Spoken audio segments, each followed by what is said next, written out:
mais lento do que a luz.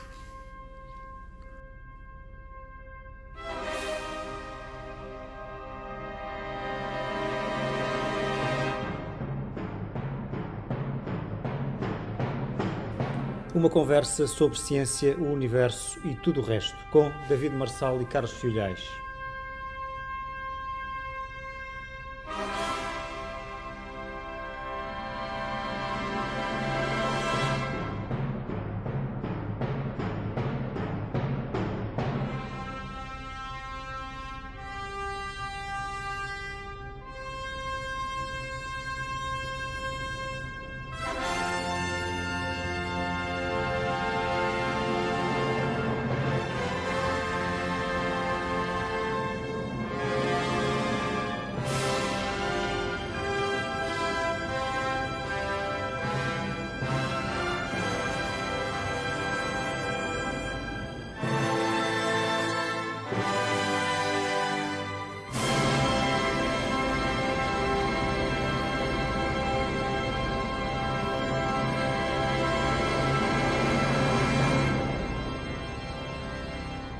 Sejam bem-vindos a mais uma edição do nosso podcast Mais Lento do que a Luz, hoje pela primeira vez gravado ao vivo, aqui na Feira do Livro de Lisboa. O nosso convidado de hoje é Jorge Buesco, autor de livros de divulgação científica acerca de matemática da gradiva. O Jorge Buesco é licenciado em Física pela Faculdade de Ciências da Universidade de Lisboa, mestre em Matemática pelo Instituto Superior Técnico, doutorado em Matemática pela Universidade de Warwick, no Reino Unido.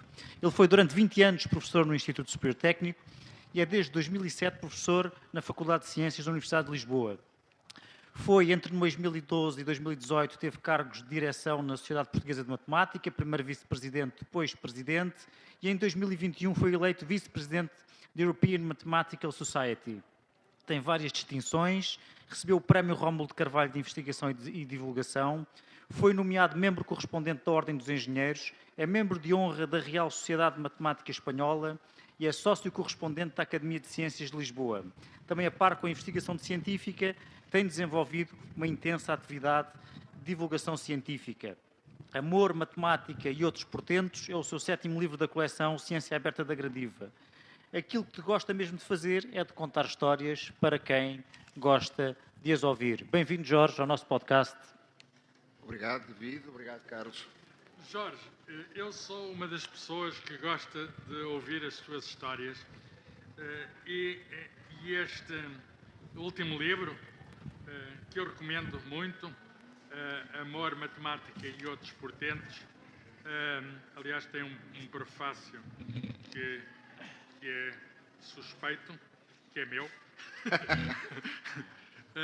e portanto recomendo tudo. Esse é um dos portentos. Recomendo tudo, exceto naturalmente o prefácio, porque não falo da obra própria. Mas este livro, de resto, dedicado a um grande editor, ao Guilherme Valente, a quem o Jorge chama editor extraordinário, amigo há 4 décadas, sem o qual tanta coisa não existiria. Estou de acordo, Jorge. O Guilherme é o responsável por esta coleção, que já nasceu nos anos 80 e da qual este livro é o número 241. Imagina, eu tenho todos, 241 livros de ciência aberta. E isto é, digamos, uma marca muito forte na cultura portuguesa. E desta coleção toda, o Jorge é quem tem mais títulos dos portugueses. Tem 7 títulos. E tenho aqui, então, o último, que tem este título, muito sedutor, Amor, Matemática e Outros Portentos. Outros livros anteriores eram Curvas Ideais, Relações Desconhecidas, e outro ainda mais atrás, no tempo, Casamentos e Outros Encontros. Está-me a parecer ver aqui um padrão. É uma coisa que os matemáticos gostam, é de padrões. Este trata de amor, o outro trata de relações, o outro de casamentos. Há aqui uma preocupação de ligar a matemática com as relações entre os humanos, em particular relações amorosas. Há a mesma relação. Esqueceste a parte das curvas, não é? Das curvas ideais. As curvas ideais, relações desconhecidas, sim. Portanto, a minha pergunta, e eu sei que o matemático vai direto às respostas, não é como outras pessoas de outras profissões. Qual é a relação entre a matemática e as relações humanas, em particular, o amor, a paixão, Tem alguma coisa a ver? Eu acho que tem tudo a ver. Isto é, fazer... A matemática, nós costumamos olhar para ela como uma espécie de coisa descarnada, independente da existência humana. Ora, é exatamente o contrário. A matemática, como qualquer criação do espírito humano, e é uma criação do espírito humano, se der, nós podemos falar um pouco mais sobre isso, mas eu até acho a criação matemática mais próxima da criação artística do que daquela criação científica dos cientistas de bata branca que estão no laboratório. Mas isso é um pequeno parênteses. A relação entre a matemática a matemática é uma criação humana, e é uma criação humana que só se faz com imensa paixão. Isto é, eu não posso gostar um bocadinho de matemática e tentar demonstrar um teorema. Não. Faz-se num regime quase de obsessão. Quando eu tenho um problema matemático, eu neste momento tenho um problema. Dormes com o problema, é isso? Durmo com o problema, é isso. E neste momento estou a dormir. Estou a dormir com o mesmo problema há 4 anos e não consigo nada com ele. É uma coisa mesmo. Já consegui algumas coisas. Já consegui o problema alguns não quer saber de ti, é isso? O problema não quer saber de mim. É isso. Portanto, por um lado, há esta questão de nós, para nos envolvermos com a matemática, precisamos de uma enorme dose de paixão. Só faz sentido se de facto estivermos apaixonados. Por outro lado, eu gostava também de dizer, quando já me aconteceu, não com problemas que resistem a mim durante 4 anos, mas apesar de tudo, menos tempo, o que acontece é que quando nós andamos dia e noite a pensar num problema durante semanas, meses, neste regime, quando de repente as peças todas encaixam e de repente percebemos esta a solução, é isto, agarrei. É uma verdadeira epifania. Eu diria que a sensação mais próxima que tenho disto é aquele momento em que... É o cúmulo da paixão amorosa. Exatamente. É o momento em que duas pessoas descobrem que estão perdidamente apaixonadas uma pela outra. É isto que acontece nesse momento.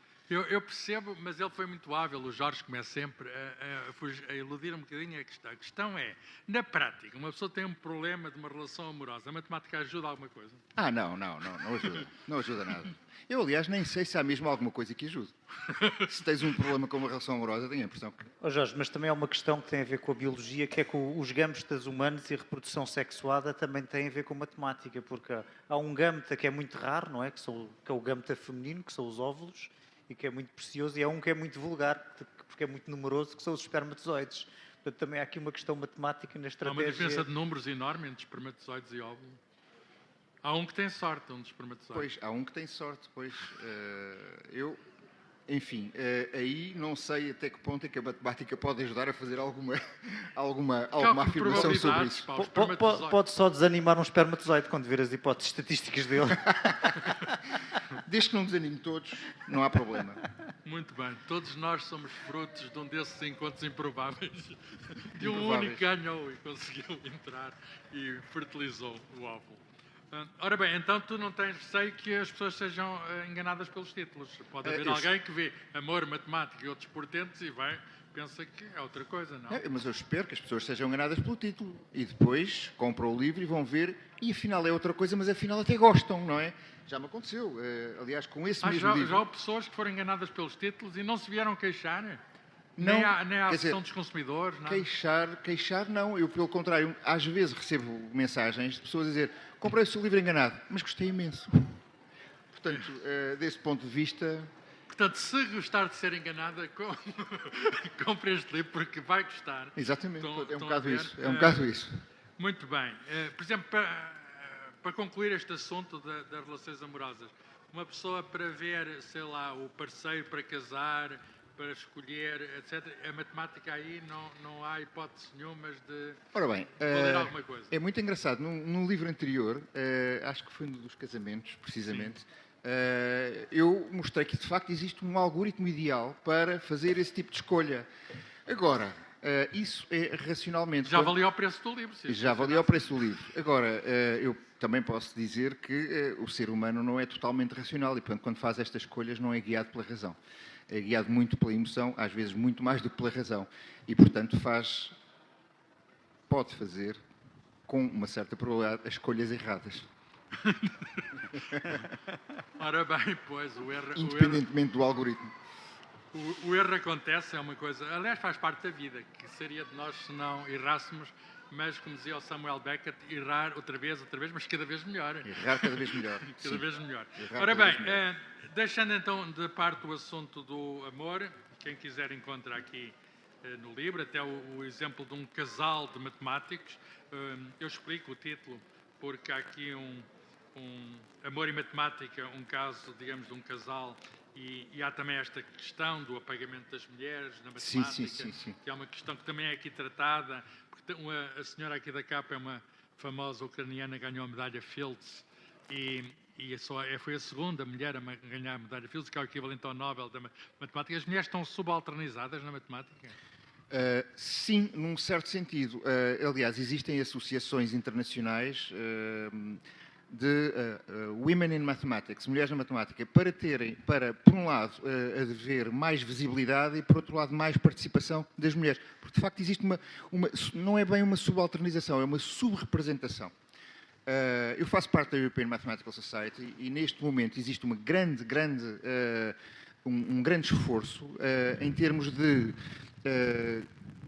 por exemplo, de editorial boards de revistas internacionais, de colocar cada vez mais mulheres matemáticas, de chamar cada vez mais mulheres matemáticas, estamos a falar de pessoas cientificamente de primeiro nível, a participar como main speakers nas conferências internacionais, nos editorial boards das revistas, etc. No entanto, há aqui um problema, de facto, e é um problema que eu conheço pessoas que já se queixaram disso, colegas minhas, matemáticas, que é, uma vez que estão subrepresentadas, imaginemos, não acontece em Portugal, curiosamente. Em Portugal há tantos matemáticos como matemáticas. Portugal é dos melhores países. É dos melhores países desse ponto de aspecto, vista. Mas, internacionalmente, não é de todo isso que acontece nos Estados Unidos e, em geral, na Europa. Na direção da Sociedade Europeia de Matemática há poucas mulheres. Não. Na direção eu acho que até neste momento há mais mulheres do que homens. Portanto, eu estou à vontade. Não vou ser despedido, em princípio. Mas o que acontece, então, é que existe Imaginemos, se há 3 homens para uma mulher na comunidade matemática, o facto de se querer uma representação de 50-50 significa que as mulheres têm de fazer o dobro do trabalho de representação nestes órgãos, não é? E, portanto, é complicado. Eu conheço colegas minhas matemáticas que tantas se queixam um bocadinho de que têm pouco tempo para continuar a investigação porque estão nos boards de não sei quantos jornais e estão a fazer conferências e etc, convidadas para tudo e mais alguma coisa. E, portanto, é uma coisa, é um desequilíbrio que, de facto, está a ser endereçado, está a ser reajustado, mas, devido precisamente a essa diferença de representação, é uma coisa que vai ser demorada. Esta ucraniana foi a segunda, digamos, a receber este grande prémio de matemática. A outra, infelizmente, morreu com um problema de um cancro, mas foi, digamos, a primeira vez em tantos anos que uma mulher recebe o maior prémio de matemática. É uma iraniana, não é? Sim.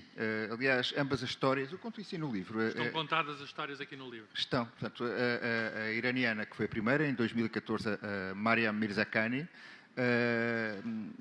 Bom, quer dizer, a medalha Fields, só para se ter uma ideia, é atribuída não como aos prémios Nobel, mas como os Jogos Olímpicos, é de 4 em 4 anos. E, portanto, aquilo é um acontecimento, um evento internacional com imensa publicidade, aparece nas primeiras páginas dos jornais todos. Bom, a ideia é mesmo ser uma coisa muito publicitada. O que aconteceu foi que a Mariam Mirzakhani, a primeira mulher a ganhar a medalha Fields em 2014, uma coisa... ela recebeu a medalha e depois desapareceu de circulação, não se sabia dela, não respondia a entrevistas. Já estava doente.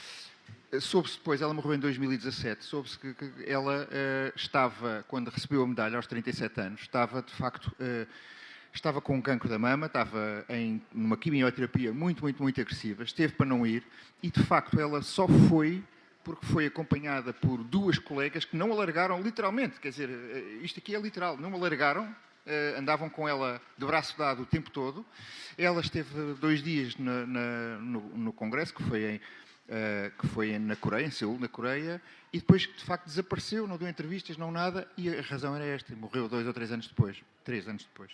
Uma coisa dramática. Dramática. Ter o maior prémio de matemática, raríssimo, a primeira mulher a obter Sim, e morrer sim. logo a seguir. Exatamente.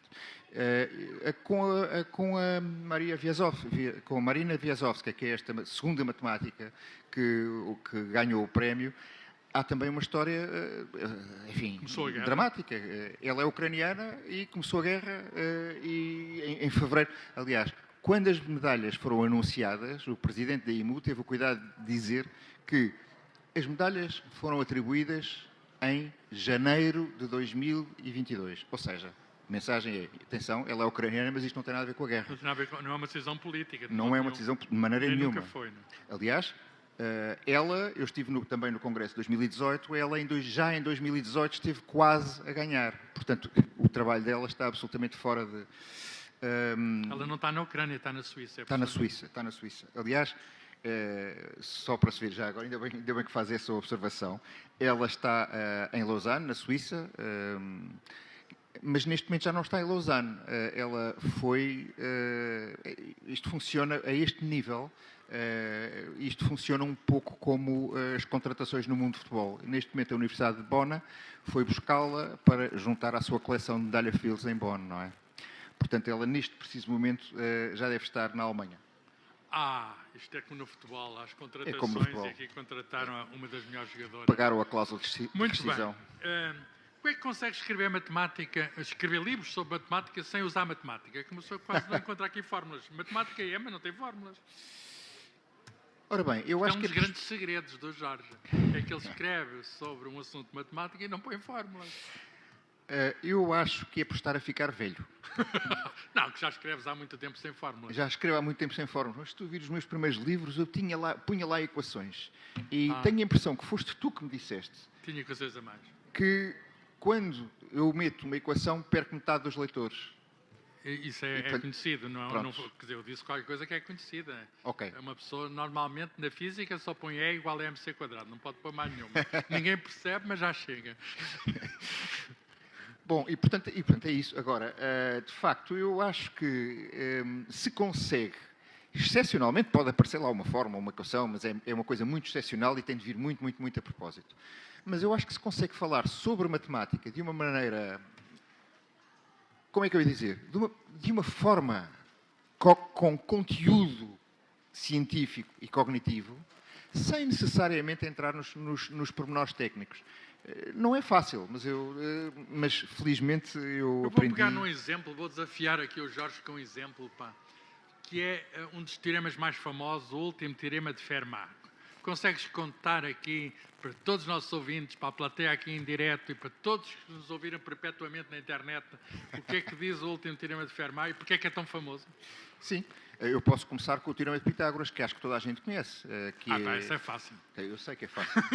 Por isso é que eu estou a começar. O teorema de Pitágoras é o soma dos quadrados dos catetos é igual ao quadrado da hipotenusa. Portanto, se tivermos um triângulo retângulo... Aqui, vou arranjar aqui um triângulo. Exatamente, faz um triângulo retângulo. Temos um triângulo retângulo, fazemos o quadrado de um dos lados, o quadrado do outro, dos catetos, e isso tem de ser igual à área de um quadrado apoiado na hipotenusa.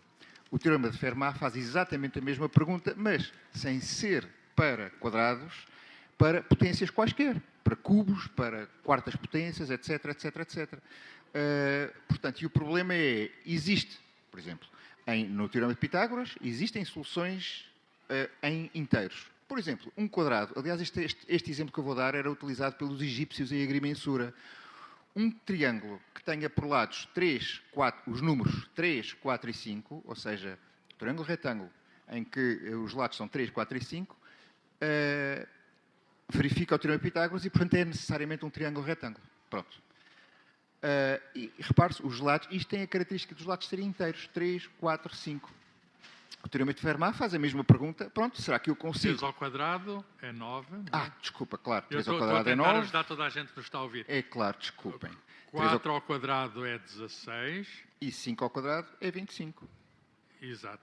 9 Portanto, mais 16, 9 mais 16, 25. Estão a ver? O teorema de Pitágoras funciona. Pronto. O teorema de Fermat faz exatamente esta pergunta para potências que não sejam quadrados, para cubos, para quartas potências, etc. E a pergunta é, ok, e agora será que existe para outras potências um conjunto de 3 inteiros, tais que se verifique a soma das potências, a soma, por exemplo, dos cubos de 2 ser igual ao cubo do terceiro. O inteiro é 1, 2, 3, 4, 5. Sim, um número Vamos inteiro. arranjar 3 inteiros, cuja potência superior a 2, soma de 2 potências, dê a outra potência. Exatamente. E isso, houve alguém no século XVII que... Sim, o Fermat, o Pierre de Fermat. Aliás, a própria história é engraçada, porque o Fermat era um jurista em Toulouse. Século XVII. Sim. Eu disse XVI? Não, eu não sei, não tenho a certeza. Pronto, o Fermat, século XVII. Ele era jurista e era um matemático amador. Aliás, ficou conhecido como o príncipe dos matemáticos amadores. Porque, de facto, o divertimento dele, depois de um dia no tribunal, era ir para casa estudar matemática e escrever. Aliás, escrever não. Ele não escrevia, ele quando muito escrevia cartas, mas fazia anotações nos livros. E a história do Teorema de Fermat é exatamente esta. Ele estava a ler um livro famoso, quer dizer, um clássico absoluto de teoria de números, que era a aritmética do Diofanto, vinha dos gregos, e que estava a explicar o Teorema de Pitágoras e tal, o Teorema de Pitágoras ia demonstrar, e o Fermat anotou à margem: olha, isto também é verdade para cubos, e para quartas potências, e para não sei o quê. Tenho uma demonstração maravilhosa disto, mas infelizmente não cabe nesta margem. Bom, nós não sabemos se o Fermat tinha essa demonstração, se essa demonstração estaria certa. Ele nunca escreveu, nunca se encontrou em lado nenhum, e ninguém conseguiu resolver o problema durante 350 anos. Portanto, foi dos teoremas por resolver, por provar mais célebres. Mais célebres. Foi provado. Foi o mais célebre, provavelmente. Foi provado em 94, 95, 93, 95. Demorou 2 anos, o processo de prova demorou 2 anos. Eu estava em Inglaterra nessa altura a fazer o doutoramento. Toda a gente conhecia. O Teorema de Fermat era uma espécie, sei lá, era uma espécie de Benfica da matemática. Toda a gente conhecia o Teorema de Fermat. Isto Benfica só os ares aqui do Marquês de Pombal.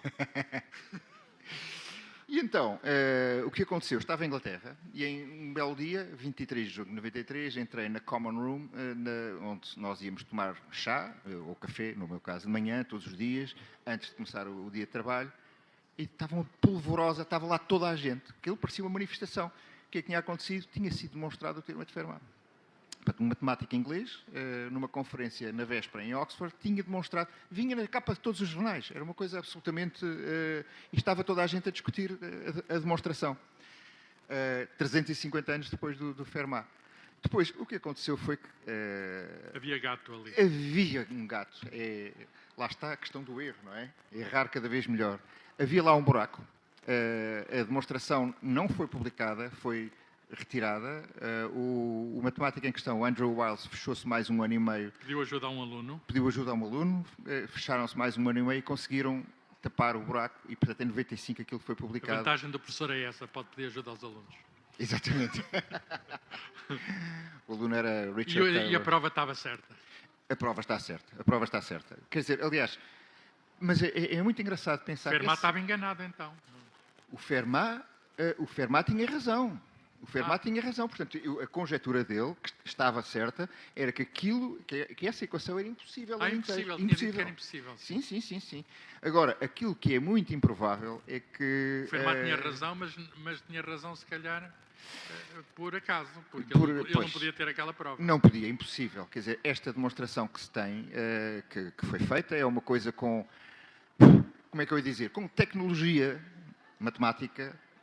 3 séculos à frente, é impossível. Entretanto, houve... e, portanto, ele não tinha de certeza esta prova, isso de certeza absoluta. Muito provavelmente, e neste momento até já há indicações relativamente seguras de o que é que ele achou que tinha conseguido fazer, muito provavelmente ele fez uma demonstração de que gostava muito de fazer e que fez noutros sítios, adaptou aquilo parecia, de facto, aliás, à primeira vista, parece mesmo funcionar, só que depois provavelmente enganou-se num passo. Ficou convencido que sim, que a demonstração era maravilhosa, que a margem, etc, mas muito provavelmente a demonstração que ele tinha... é humano, e o Pierre Fermat também se engana, mas ele era magistrado, não foi um erro jurídico. Foi um erro matemático. Ora bem... Mas é engraçado, já agora deixa-me só dizer isto, que isto também mostra uma coisa muito engraçada, que acho que é comum à ciência em geral e não apenas à matemática, é que muitas vezes um bom erro é uma fonte enorme da melhor ciência. Nem sempre é mau errar, não é? Não, nem sempre é mau errar. Jorge. Pelo contrário. Isso leva-nos a uma questão interessante que é o que é para ti a matemática e se a matemática é ciência? A matemática tem aqui um caráter dual. Eu tenho aqui um bocadinho de receio de dizer as coisas erradas.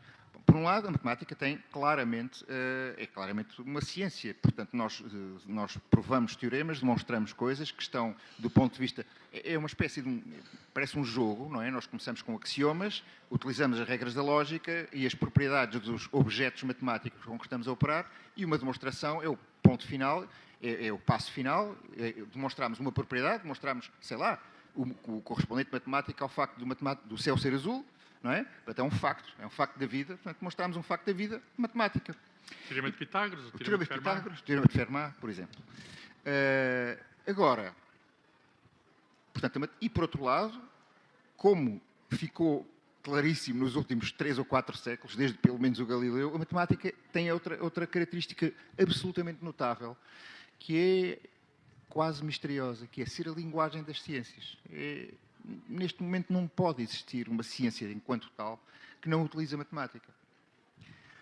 E, portanto, nós temos esta... Se é a marca da ciência, quer dizer, para ser ciência tem de usar matemática?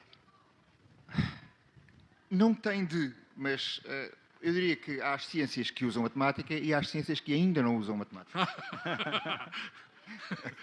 O direito é uma ciência? Ora, eu tenho de falar com os meus colegas de direito judicial. Há uns que já usam. Isso é uma resposta que pode levar a um processo judicial. Não é? Não, estou a falar porque o Fermat era juiz. Sim, não é? sim. Portanto, A gente fala muito nas ciências jurídicas, não é? Muito bem. Então, Mas deixa-me só fazer aqui sim. um pequeno parênteses. Que é a outra face da moeda, que a matemática tem características. Para quem está a mexer nas coisas por dentro, para quem está, por exemplo, a fazer investigação a sério em matemática, o processo de criação parece estranho, porque quando nós vemos matemática escrita, está tudo encadeado do ponto de vista lógico e racional, definição, propriedade, lema, teorema, demonstração. Pronto, está ali tudo direitinho, régua e esquadro. Mas quando fazemos investigação, não é nada disto que acontece. Pelo contrário, nós andamos completamente perdidos, às escuras, sem saber onde estamos, sem saber que objetos é que estamos a trabalhar. E afinal, provamos uma coisa, e afinal não são aqueles os objetos certos, são outros. Afinal eram outra, afinal havia outra. E todo este processo contínuo de confusão, de caos, é muito mais parecido com a criação artística, como eu disse no início, do que com a criação científica. No fundo, há uma harmonia, há uma beleza que se procura. Exatamente. Há uma correspondência, precisamente, uma perfeição. É. E eu acho que a matemática, para responder concretamente aqui ao David, acho que no fundo, este processo todo de criação é a busca por padrões que expliquem as coisas que nós vemos, as propriedades, enfim, relativamente básicas que nós vemos nos objetos matemáticos. Portanto, a matemática, é neste sentido que muitas vezes se diz que a matemática é a ciência dos padrões, porque é, de facto, tentar encontrar estes padrões. Como é que nós encontramos estes padrões? Isso é um processo muito complicado, que não é nada, tem muito pouco a ver, em termos de descoberta matemática, com, por exemplo, desenhar um projeto de investigação em ciências experimentais, numa ciência natural, numa biologia ou não sei o quê, que eu, primeiro trimestre, monto o laboratório, segundo trimestre, faço experiências com ratinhos. Na matemática não se sabe o que vai acontecer, pode haver acontecer. Uma ideia de noite, e ninguém sabe de onde veio a ideia, tal como um grande artista, pode ocorrer uma ideia criativa. Exatamente. Vamos lá, sendo a matemática essa procura, de algum modo, dos padrões, que se querem perfeitos, belos, porque é que tanta gente tem esta distância relativamente à matemática? Porque é que tanta gente considera a matemática como um papão, um bicho, do qual tem medo, não é? Sim. Isso é uma excelente pergunta. Muito obrigado. Eu podia estar aqui... Eu pensava que era difícil, mas é excelente.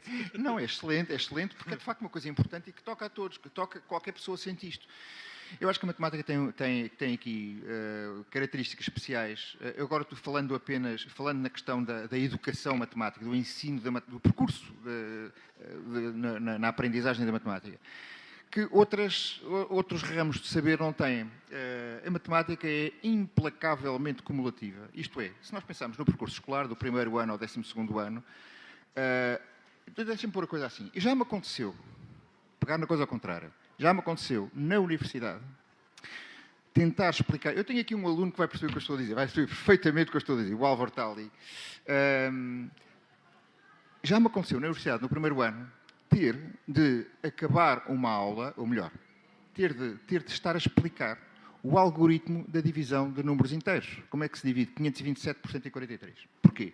E o Álvaro, é com uma calculadora, não? O Álvaro... Não, o algoritmo à mão. Pois, precisamente, o problema é esse. O Álvaro não estava lá, mas vai perceber o que eu estou a dizer. Eu estava a ensinar primitivação, portanto, integração. Estávamos a fazer primitivas de funções racionais. Para fazer primitivas, razões de polinómios. Para fazer primitivas de razões de polinómios é preciso fazer divisão de polinómios. Para se fazer divisão de polinómios é preciso... Estamos a perder o público, esses nomes todos de polinómios. Bom, por aí abaixo, portanto, eu tive de ensinar essas coisas, mas vocês não sabem isto, não. E, portanto, eu tive, para explicar o algoritmo de divisão de polinómios, tive de explicar o algoritmo da divisão de números inteiros, porque o algoritmo é o mesmo, não é? E, portanto, acabei literalmente esse bocado da aula a explicar como é que se divide 527 por 143. Portanto, isto para dizer, a matemática tem este caráter absolutamente, implacavelmente cumulativo, em que eu não posso passar não posso chegar ao 12º andar sem passar primeiro a pé, pelo 9º, e pelo 7º, e pelo 5º, e, portanto... Isso é que torna a matemática difícil. Porque é muito fácil, no meio deste percurso todo, porque apanhámos um mau professor, porque o professor desapareceu, porque não sei o quê, porque é muito fácil, imagine-se, e eu acho que isto acontece muito, e é absolutamente crítico no primeiro e no segundo ciclo, sobretudo. É muito fácil perder o pé numa certa coisa, sei lá, deixar de perceber porque é que de repente desapareceram os números e apareceram umas coisas chamadas x e y, não é? E nesse momento, a partir desse momento, se a gente perdeu esse pé, esse ano, desiste. Aquilo torna-se um planeta estranho, não é? Aquilo é como se o professor estivesse a falar mandarim. Aproximamos-nos do fim, a conversa seria longa, mas vamos a coisas importantes. Falaste do ensino e presidiste a Sociedade Portuguesa de Matemática. Quais são os problemas do nosso ensino da matemática? Bom, eu acho que o maior dos problemas relaciona-se precisamente com aquilo que eu estava a dizer, ou seja, não existe, ou é muito pouco compreendida pelos responsáveis políticos, esta questão desta integração vertical de que eu estive a falar. E, portanto, acha-se que se não se der isto, não faz mal, se não se der aquilo lá em cima, não faz mal. Na matemática não é assim que as coisas funcionam. E, portanto, não haver uma boa integração vertical é absolutamente dramático. Eu vou contar uma história verídica, passada entre mim e o atual Ministro da Educação, na altura era Secretário de Estado, no momento da introdução, em 2016, das primeiras aprendizagens chamadas aprendizagens essenciais. E as aprendizagens essenciais diziam que, essencialmente, que era preciso cortar 25% dos programas, mais ou menos a 8, portanto era só escolher aquilo que... Eu estive numa reunião com ele, obviamente, obviamente está por fora das ciências e da matemática em particular, mas eu às tantas ao Sr. Secretário de Estado. Então, mas no básico, 25%, querem cortar 25% da matéria. Qual das 4 operações elementares é que querem cortar? É a divisão? Pronto, portanto, eu acho que neste momento... O nosso grande problema é a falta de visão para esta integração vertical. Perceber que no 4º ano as coisas que se dão vão ser essenciais, no 7º ano, que coisas é que vão ser essenciais? E, portanto, há aqui uma desarticulação estrutural que, infelizmente, não está a dar bom resultado. Pois.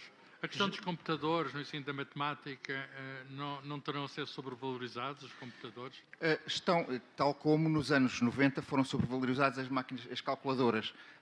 Curiosamente, em países, nossos parceiros europeus, França, Inglaterra, muitos deles, simplesmente não se deixam os meninos utilizar as calculadoras até chegarem no fundo, até dominarem bem os algoritmos básicos. Aquilo que eu estava a falar há bocado. Portanto, isso é essencial. A partir do momento em que isso está dominado, ok, podem-se usar as calculadoras para fazer coisas mais sofisticadas, mais difíceis, mais pesadas. No primeiro ciclo, agora é uma piada, no primeiro ciclo acho que há uma maneira boa de usar calculadoras, é pôr problemas com calculadoras. Quais são os problemas com calculadoras? Tens duas calculadoras. E se juntar as duas calculadoras, com quantas calculadoras ficas?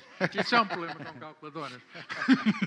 Jorge, já referiste várias vezes aos algoritmos e falaste designadamente no algoritmo da divisão. Portanto, o algoritmo da divisão, um conjunto de procedimentos que permite obter o resultado de uma divisão. E a minha pergunta é um pouco estranha.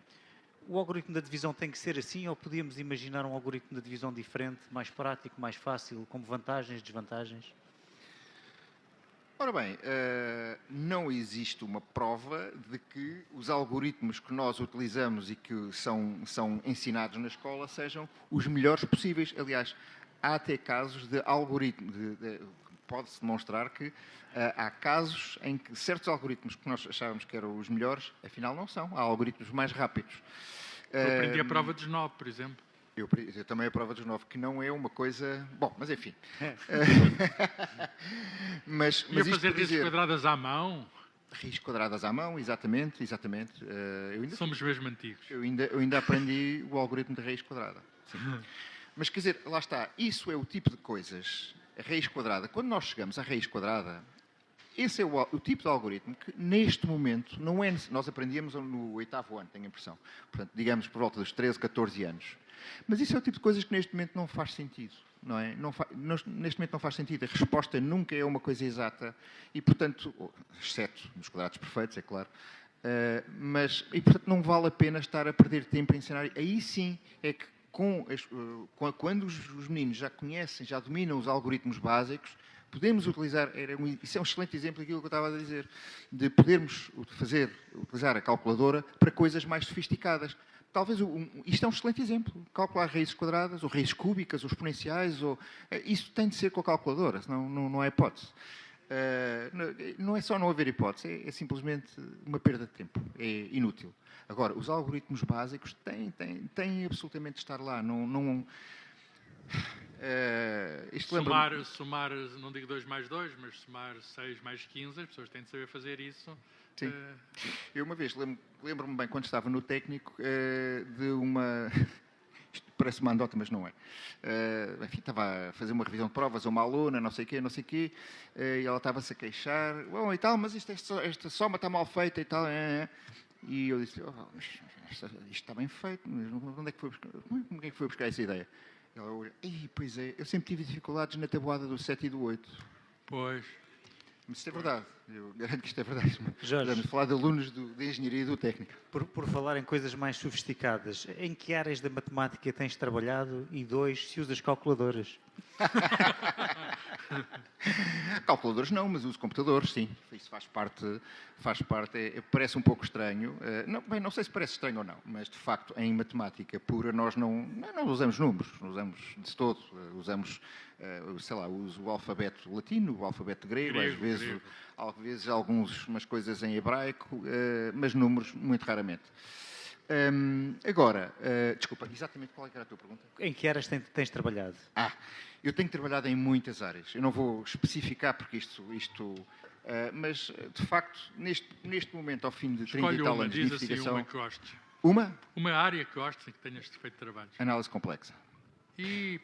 Isso é complexo para explicar. Parece complexo. Não, nem pensar. Sistemas dinâmicos, comecei por sistemas dinâmicos. O número complexo é uma parte real e uma parte imaginária. E há gente que não imagina o que é a parte imaginária. Isso é bom para a matemática, ter uma parte real, não é? E uma nos complexos psicológicos há sempre uma grande parte imaginária. Estou a brincar. Então, análise complexa é um domínio que gostas, é muito bonito, eu concordo, é muito bonito. É a coisa mais bonita a um certo nível da... Mas trabalhaste em teoria do caos também? Sim, trabalhei em sistemas dinâmicos. O que é o caos? O caos é o comportamento de sistemas complexos. Portanto, há pessoas, até há modelos, para voltar ao início da nossa conversa, sobre sistemas dinâmicos em relações amorosas. E, obviamente, isso é o caos. Muito bem. Então, achas que os grandes desafios da matemática passam por aí? Quais são os grandes desafios da matemática hoje? No início do século XX, houve um grande matemático, o Hilbert, que fez uma tabela daquilo que falta saber. Algumas coisas já está, mas há ainda grandes... O teorema de Fermat é um teorema que, entanto, foi resolvido, mas há hoje grandes desafios. Quais são hoje os grandes desafios da matemática?